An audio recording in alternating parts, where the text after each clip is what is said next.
Hello, good morning and welcome you all in our YouTube channel. I hope all my dear students must be fine and enjoying your studies through our YouTube channel. Students, we were discussing about democracy, that in India we follow a democracy, and we have also discussed about its features, what are the different features of democracy. Now proceeding further, we have also discussed many things about it regarding when we were discussing about its features. We have discussed how in the world different kinds of democracies are being prevailing, and there are certain examples all around the world where democracy is being followed. It is one of the most popular method of governing any country. Apart from it, we have discussed about its features कि कहीं पे representative government होती है जहाँ पे सिर्फ name सेक में democracy का नाम होता है, कि सिर्फ चुनिंदा लोग होते हैं जिनको वोट देने का अधिकार होता है, या फिर ऐसे होते हैं कि बस हमने रिप्रेजेंट किया और कुछ रिप्रेजेंटेटिव उनके रिप्रेजेंट कर रहे हैं और चूज़ कर रहे हैं. तो कुछ ऐसे डिफरेंसेस होते हैं जिसके बेसिस पे हमने ये भी जाना था कि हम उसको डेमोक्रेसी नहीं कह सकते हैं. फीचर्स हम सब जान चुके हैं, तो चलिए आज हम लोग जानते हैं कि कुछ आर्ग्यूमेंट्स लेंगे जिसके तहत कहेंगे कि डेमोक्रेसी के फेवर में होंगे कुछ, और कुछ आर्ग्यूमेंट्स होंगे जो डेमोक्रेसी के ड्रॉबैक्स को भी दर्शाते हैं. इन दोनों को पढ़ने के बाद हमें बिल्कुल क्लियर हो जाएगा कि डेमोक्रेसी के एडवांटेजेस क्या हैं या फिर उसके डिसएडवांटेजेस क्या हैं. तो चलिए अपनी जर्नी को बिगिन करते हैं. First of all let us study about arguments which says that democracy should not be there in any country. Why? Political instability. If we talk about democracy, it brings to political instability in any country. Instability मतलब कि stable नहीं है government. आज किसी के सरकार बनी, कल को कोई इलेक्शन हार जाता है तो दूसरी की सरकार आ जाती है. जब तक वो अपना काम स्टार्ट करती है, 5 साल का जो टाइम पीरियड होता है, कुछ देखिए रोड्स बन रहे हैं, डैम्स बन रहे हैं, बिल्डिंग्स बन रही हैं, कोई बहुत बड़े प्रोजेक्ट होते हैं जो 5 साल में पूरे नहीं हो पाते हैं. ठीक है, तो उसके लिए और ज़्यादा ड्यूरेशन की ज़रूरत पड़ती है. तो मान लीजिए उन्होंने अपना काम स्टार्ट किया, 5 साल के ड्यूरेशन में वो काम कंप्लीट नहीं हो पाया, उनकी गवर्नमेंट चेंज हो गई और आधा अधूरा वो काम, लाखों करोड़ों का इन्वेस्टमेंट वहीं भी डूब जाता है. क्यों ऐसा क्यों होता है? क्योंकि there is instability in democracy. Stable नहीं है. आज किसी की सरकार है तो अगले 5 सालों के बाद दूसरी की सरकार आ सकती है. उन्होंने जो पॉलिसीज़ बनाई थी, उनकी जो स्कीमें थी, जो रूलिंग करने का सिस्टम था, वो दूसरी गवर्नमेंट से बिल्कुल डिफरेंट है. जो दूसरी रूलिंग पार्टी आती है उसका डिफरेंट होता है. कभी कोई होता है कोई किसी दूसरे वर्ग को, कभी होता है शेड्यूल कास्ट, शेड्यूल ट्राइब्स या ओबीसीज को ज़्यादा प्रमोट किया जाता है गवर्नमेंट जॉब में. कोई दूसरी सरकार आती है, जनरल को प्रमोट किया जाता है. ठीक है, अलग अलग सबकी टेक्निक होती है काम करने की. तो जब ये डेमोक्रेसी का जो सिस्टम है उसमें ये हो जाता है कि इट ब्रिंग्स इनस्टेबिलिटी. स्टेबिलिटी नहीं है उस चीज़ में, कि अगर हमारे पास जो राजा महाराजाओं का सिस्टम होता था कि पता है कि हमारे पिताश्री ने ये वाले नियम कायदे कानून बनाए थे, हम उसको फॉलो करते जा रहे हैं, कम से कम ये स्टेबिलिटी हुआ करती थी. लेकिन हमारी डेमोक्रेसी में ऐसा कुछ नहीं है. जो भी नई गवर्नमेंट आती है, they want their ruling according to their rules, regulations and norm, and the country should be proceeding further. So there is instability in the government which finally affects the general public. Fine. Next is lack of morality. Morality का मतलब जो हमारे पास नैतिकता होती है, ठीक है, वो कहीं बहुत ज़्यादा इफेक्ट हो जाती है. जैसे कि हम लोगों ने पिछले लेक्चर में भी डिस्कस किया था कि वोट लेने के लिए कभी बल का, शक्ति का भी प्रयोग किया जाता है, कभी लुभावने ऑफर्स दिए जाते हैं लोगों को, ताकि वो बस एक इसलिए है कि भाई once I should be elected, and if once I will be elected, I can do whatever I feel like in my 5 years, isn't it? So these are the things which generally affects the governing of a country. Fine. Morality, लोग अपना vote पाने के लिए किसी भी हद तक जाने के लिए तैयार हो जाते हैं। या फिर आप लोगों ने मूवीज़ में भी देखा होगा कि मान लीजिए अगर कोई एक रूलिंग पार्टी है और जो कोई अपोजिशन की पार्टी है, जो अपोजिशन की पार्टी है वो काफ़ी दंगे प्रसाद कराने लगती है, सोशल इवेंट्स में इन्वॉल्व हो जाती है। क्यों? ताकि हम तो भाई अपोजिशन में हैं, हम पे तो कोई उंगली उठा नहीं सकता। तो जो रूलिंग पार्टी है उनको दिखाने की कि उनके शासनकाल में बहुत ज़्यादा करप्शन था, बहुत ज़्यादा अत्याचार था, बहुत ज़्यादा गुंडा राज था, ये सब दिखाने के लिए जो अपोजिशन भी ऐसा कर लेती है। जनरली ऐसा, मतलब एक बात बता रहे हैं कि ये मोरालिटी को इफेक्ट करता है। कभी कभी उन्हीं के शासनकाल में ऐसा होता है, लेकिन जो एक मॉरल बीइंग होती है कि हम किसी को छोटा दिखाने के लिए, किसी को हीन दिखाने के लिए, कुछ भी किसी भी हद तक जाने के लिए तैयार हो जाते हैं, which generally affects the morality of the nation. Fine. Then unnecessarily delay. Delay का क्या होता है कि जो पैनल सिस्टम बना होता है, ठीक है, कि हमें कोई डिसीजन लेना है, लेकिन जो हमारे पास ये जो टॉप अथॉरिटी है ना, पहले हमें इस लेवल से वो पास होगा, फिर दूसरे लेवल में वो चीज़ें पास होंगी, तीसरे लेवल में जाके चीज़ें पास होंगी, और वो चीज़ें जो हैं बहुत इफेक्ट कर जाती हैं फाइनल डिसीजन तक पहुंचने के लिए, ठीक है। तो इसलिए ये है जो डिले, अननेसेसरी डिले है। जो अगर मान लीजिए अगर प्रेसिडेंशियल गवर्नमेंट होती है या फिर ऐसी गवर्नमेंट होती है जहाँ पे एक पर्सन का जो रूल है, डिसीजन सपोज अगर राजा को लेना है, तो उन्होंने अपने मंत्रिमंडल के साथ बैठक की और उन्होंने डिसीजन ले लिया कि this is the final decision and we should pick it. Fine. This kind of thing is not prevailing in democracy because so many ministers, so many cabinets, so many leaders are there, and each and every leader has to take an initiative, then it has to go to higher authorities, then again it has to be finalized and it again go to higher authorities, and the process keeps on growing, which ultimately delays in any kind of decision making process, which kind of decision can be taken very quickly, but due to so many people are being involved in that process, it takes unnecessary delay in taking any kind of decision. Then is wrong decision. Sometimes it is the general public who does not know to whom we are voting.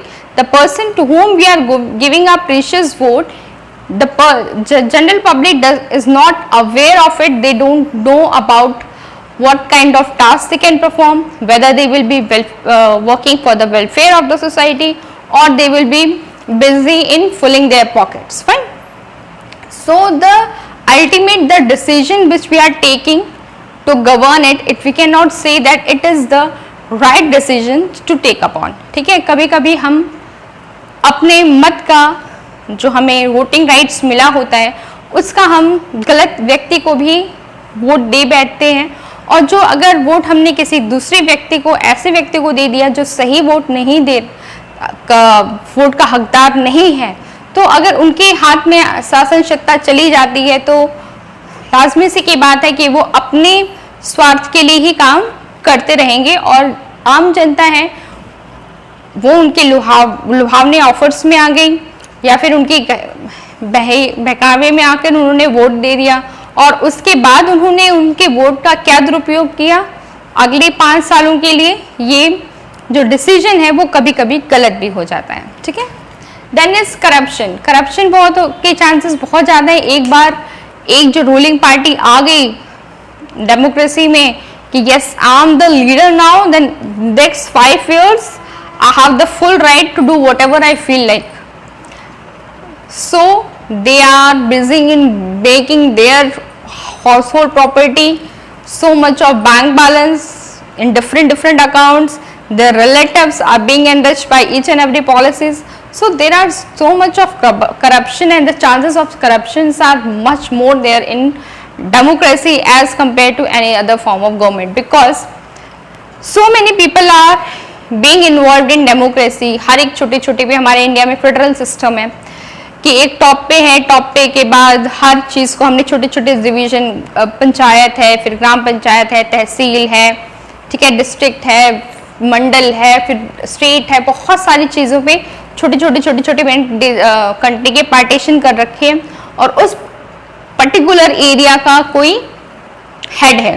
ठीक है, block के लिए block है, सरपंच है गांव वगैरह के लिए। तो इस तरह से हर एक जगह का अलग अलग लेवल पे, तो जितने भी लोग आते हैं वो पैसा, करोड़ों का पैसा आते आते आते आते आते डिवीजन होते होते होते सब लोग अपने पॉकेट भरते भरते बहुत ही थोड़ा सा बचता है, ठीक है, जो कि जाता है किसानों के हाथ में, मजदूरों के हाथ में, या फिर जो भी उनके रियल हकदार हैं।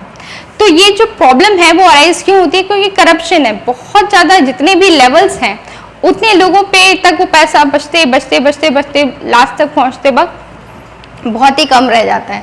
तो chances of corruption are much there in case of democratic form of government. People's ignorance, the peoples to whom they are casting their vote, generally the general public is not much aware about these kind of people, that to whom we are casting our precious vote, actually do they deserve our precious vote or not. Fine. So this problem is there with the democracy. Then division of society. Generally democracy results in the division of society into two parts, between a richer people and a poorer people. How richer people? Because for fighting a small election of panchayat only, so many lakhs of money is needed for campaigning, for canvassing, and so many other legal things are being required. So if a person want that, any common person want that apart from running his daily bread, he or she want that I should be standing up in an election, then it requires huge amount of financial requirement is there, which is not a dream of any middle class family. Fine. For fighting any kind of election, lots and lots of money is needed. So yet only the higher person or the person who are rich, financially rich or financially strong enough are able to fight for the election, and only those who are the person who can win also. So we can say powers are again in the hands of people who are financially rich. Again they will be doing the corruption and things like that, and there will be growing higher and higher, they will be growing. So what is the main extract of the thing is that when we are doing anything, the chances of corruption and the division of society is there, क्योंकि जो गरीब है, जो पिछड़ा वर्ग है, वो तो अगर चाह के भी सोचे कि हाँ भाई ये सोसाइटी में बहुत गलत हो रहा है और मुझे कुछ करना चाहिए, क्यों ना मैं ही देश के लिए कुछ करूं, मैं ही इलेक्शन में खड़ा हूं, तो उसके लिए सोचने की बात है। क्योंकि किसी भी छोटे से पंचायत के इलेक्शन में भी खड़े होने के लिए बहुत ज़्यादा पैसे की रिक्वायरमेंट होती है, तो वो जो रिक्वायरमेंट है वो उनके रोज़मर्रा की ज़िंदगी से फुलफिल होने वाले नहीं है। वो अगेंस्ट हायर पैसे वाले लोग ही हैं जो इलेक्शन लड़ेंगे, फिर से वो इलेक्शन में पैसा कमाएंगे और वो चीज़ें आगे बरकरार रहती हैं। तो जो डिवीजन ऑफ सोसाइटी, वो डिवीजन हो जाता है सोसाइटी में between the rich and the poor people. So again the poor become the poorer and the rich become the richer because according to the things which are prevailing in our society. Then is frequent changes. Frequent changes means time to time very quickly the things are being changing. Suppose any government is there for 5 years, अगर उनकी government stable नहीं है तो 5 सालों से भी कम, ठीक है, तो हमने जो पॉलिसी बना रखी थी कि हम ये योजना लेके आए, वो योजना लेके आए, वो इम्प्लीमेंट होते होते होते होते 5 साल कब गुजर गए पता ही नहीं चला. फिर उसके बाद दूसरी सरकार आ गई. वो जो हमने गड्ढे खोद रखे थे डैम्स बनाने के लिए, लोगों को जो वहाँ पे लोग वहाँ रहते थे, जो रेसिडेंशियल एरिया था डैम्स वगैरह बनाने के लिए, हमने लोगों को वहाँ पे बेघर किया कि भाई आप थोड़ा रुक के दूसरी जगह हम आपको प्लेस कर देंगे और फिर जो है सोसाइटी आगे बढ़ेगी. ऐसा हुआ नहीं, सरकार बदल गई, फिर लोग बेघर भी हो गए और इतने बड़े बड़े हमने गड्ढे खोद के छोड़ दिए, ठीक है, डैम्स बनाना प्रोजेक्ट और बहुत सारी चीज़ें थी. तो अगर ये गवर्नमेंट जब फ्रीक्वेंटली चेंजेस होते रहते हैं तो ये बहुत ही इंस्टेबिलिटी लाती है कंट्री के अंदर, और इससे जो it finally affects the development of the country. Fine. So frequent changes also affect. So these are certain arguments against democracy which does not support democracy at all, and it says that democracy should not be following in a country. Now let's study about some of the arguments which says that yes, democracy is a good thing, and for any country, for all round development of any country, democracy is needed. Fine. So let's have a look upon those things also. Accountability का मतलब होता है जवाबदेही, ठीक है। अगर हमारी government है सपोज इन लीडिंग में, हमने कोई पॉलिसी बनाई, कोई भी डिजास्टर हुआ, सपोज कहीं बाढ़ आ गई, सूखा पड़ गया, कुछ भी ऐसा है, तो किसकी जिम्मेदारी बनती है? सरकार की जिम्मेदारी बनती है कि भाई अगर बाढ़ आई तो फिर कुछ योजना के तहत वहाँ के लोगों को आपने क्या क्या कार्य किए जिसके प्रति लोगों को सुविधा पहुंच सके, ठीक है। क्या आपने उनके घर बनवाए, उनको सुरक्षित मेडिकल ट्रीटमेंट मिल रहा है कि नहीं, क्या वो लोग सही सलामत, लोगों को किस तरह से निकालने का काम चल रहा है बाढ़ वगैरह से, ठीक है। जैसे आजकल कोविड-19 फैला हुआ है काफ़ी, तो गवर्नमेंट की रिस्पॉन्सिबिलिटी बन जाती है कि भाई हम अपने कंट्री के लोगों को किस तरह से प्रोटेक्ट करके रखेंगे, किस तरह से सेफ गार्ड करके रखेंगे, कितने हम हॉस्पिटल्स बना सकते हैं, किस तरह लोगों को ज़्यादा अवेयर कर सकते हैं कि आप घर में रहिए, सुरक्षित रहिए, हैंड वॉश करिए, एंड सो मेनी थिंग्स आते हैं, ठीक है। तो उसके लिए चाहे उन्होंने प्रिंट मीडिया का सहारा लिया हो, टीवी का हो, न्यूज़ का हो, रेडियोज का हो, ठीक है, कैंपेनिंग का हो, so many things have been there. So this becomes the accountability of the government which is there in the ruling party, that what are the initiatives which are being taken by the government to safeguard the interest of the common people. Fine. Then is quality decision making. How the quality decision making is there? Because for taking any small kind of decision, a cabinet minister, so many ministers are then being sitting, they are having a discussion after discussion. एक meeting में दूसरी meeting की date तय की जाती है कि अच्छा नेक्स्ट मीटिंग इस तारीख को होगी, ठीक है। तो बहुत सारी ऐसी चीज़ें हैं जो प्रिवेल करती हैं सोसाइटी में। ऐसा क्यों होता है? जब अगर मान लीजिए एक ही डिसीजन मेकिंग वाला है पर्सन, तो उसका दिमाग एक ही डायरेक्शन में जाएगा, लेकिन जब 10 लोग हैं, 20 लोग हैं, सब बुद्धिजीवी वर्ग से बिलोंग करते हैं, so every person will be thinking in a different directions, isn't it, and they will be giving their best opinion, और जो best of the best decision होगा that is being implemented. Fine. So ये कैसे possible है कि जब हम कई लोगों के साथ इकट्ठा होकर डिसीजन लेते हैं, तब ये होता है कि जो बेस्ट डिसीजन है, जो सबको लगता है कि हाँ भाई ये अगर हम डिसीजन लेंगे तो वो ज़्यादा बेहतर होगा, वो ज़्यादा अच्छे से होगा, तो वो चीज़ें ली जाती हैं और वो डिसीजन जो है आगे चल के वो काम करता है, ठीक है। लेकिन अगर कोई एक ही व्यक्ति है, वो अपने माइंड से सोच रहा है, तो जरूरी नहीं है that each and every person will be expert of everything. For being an expert, one cannot be the expert of everything, isn't it? So जब 10 लोग बैठेंगे एक जगह पर, डिसीजन लिया जाता है, किसी भी चीज़ के बारे में मंथन होता है कि भाई इसकी ये पॉजिटिव पॉइंट्स है, इसकी ये नेगेटिव पॉइंट्स हैं, हर एक चीज़ के बारे में हर पैमाने पे चीज़ों को जाकर देखा जाता है, किया जाता है, और जो बेस्ट चीज़ें होती हैं वो निकल के आती हैं। तो that's why the best of the bed decision making thing is being possible here. Better conflict management. अगर हमारे पास सपोज कोई आर्ग्यूमेंट सिस्टम है, चीज़ों को हमें मैनेज करना है बेहतर ढंग से, तो वो हम तभी पॉसिबल कर पाएंगे जब हमारे पास पूरा एक मैनेजमेंट का जो सिस्टम है वो हमारे पास अच्छा ढंग से जो है वो काम करे, ठीक है। तो जो proper management system is only possible. कोई कॉन्फ्लिक्ट है, सपोज अगर हमने कहा कि भाई ये जो रूलिंग पार्टी है वो ये काम सही ढंग से नहीं कर रही है, ठीक है, सपोज इलेक्ट्रिसिटी सप्लाई का काम सही ढंग से नहीं कर रही है, and I am in opposition, then the ruling party comes to know about, yes, this my drawback, because so many times my argument party or my opposition party is pointing a finger on me that I am not doing this thing properly. Then that party should work hard and harder so that that drawback can be overcome. Fine. So that thing can be overcome if there is a conflict that this thing is wrong.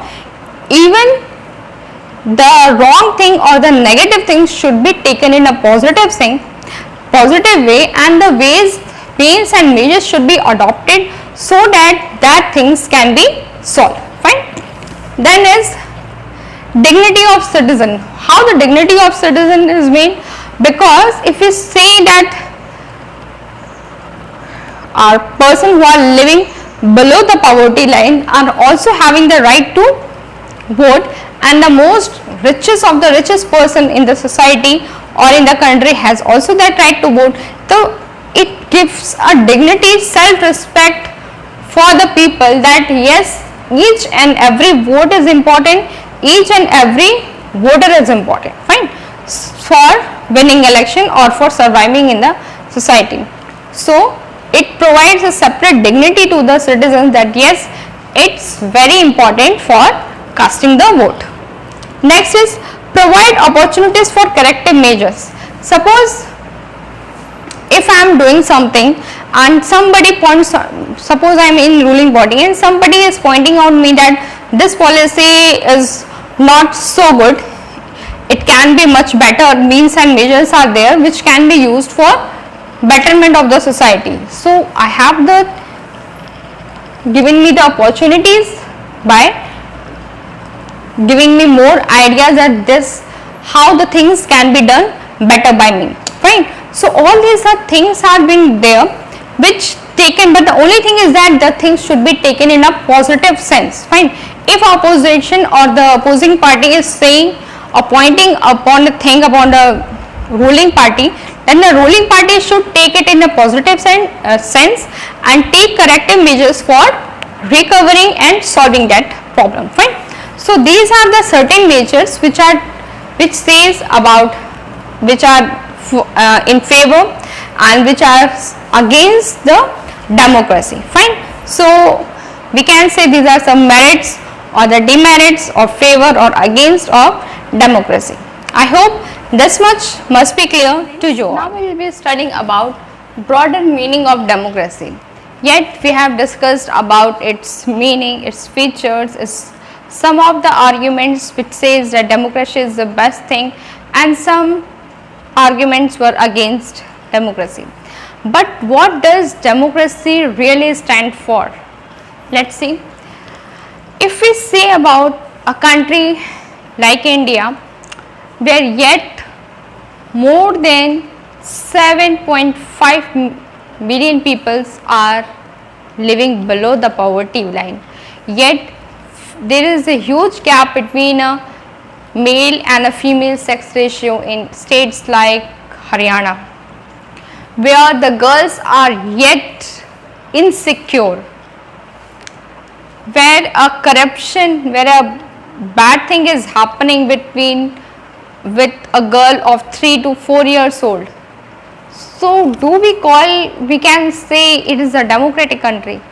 It is a very bad thing or very worst thing to say upon that yes, after having so many years of independence, yet the basic facilities which should be there to the general public, housing facilities, education facilities, health facilities and the basic requirement of employment facility is not being available, yet so many employment youth is there living unemployed.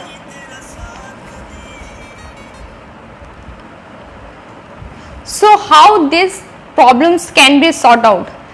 If we say about democracy in a real sense, we should be there to sort out all these kinds of problems. Democracy सिर्फ एक vote देने के अधिकार से ही नहीं प्राप्त की जाती, जब हमें हर एक चीज़ का अधिकार हो, चाहे वो घर में हो, बाहर हो, सोसाइटी हो, कहीं भी वो प्रिवेल कर रहा हो, ठीक है, कि जब ऐसा हमारा समाज जहाँ पर कोई भी असुरक्षित ना हो, ठीक है, जब सारे नियम कायदे कानून बने हुए हैं तो उसको फॉलो भी किया जाए, सारी पाबंदियाँ सिर्फ लड़कियों और महिलाओं पर ही ना हो, लड़कों पे भी हो, कि करप्शन कहाँ से फैल रहा है, क्यों लड़कियाँ इतनी सिक्योर हैं, क्यों डाउरी अभी तक प्रिवेल कर रही है सोसाइटी में, फीमेल इन्फेंटिसाइड अभी भी हमारे सोसाइटीज़ में जो हो रहा है, करप्शन अभी भी है, girls are yet not secure in the society and we are talking about 21st century.